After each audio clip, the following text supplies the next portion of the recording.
रूप में श्रीमती आशा थिमप्पा को अपना कैंडिडेट घोषित करके आपके बीच में उतारना है। भाइयों बहनों, श्रीमती आशा थिमप्पा बीजेपी की एक सामान्य कार्यकर्ता से आज असेंबली में आपके बीच में आई है। जब एक सामान्य कार्यकर्ता को चुनाव मैदान में बीजेपी ने उतारा है तो कुछ कार्यकर्ता अपने ही परिवार से जुड़े हुए आज बहक करके विरोध में चुनाव लड़ रहे हैं।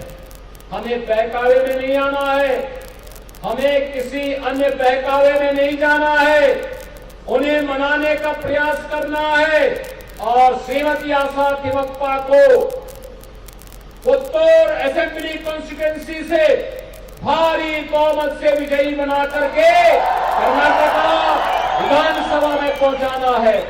आप सभी आशा थिमप्पा के समर्थन में मेरे साथ बोलेंगे, भारत माता की, भारत माता की, भारत माता की।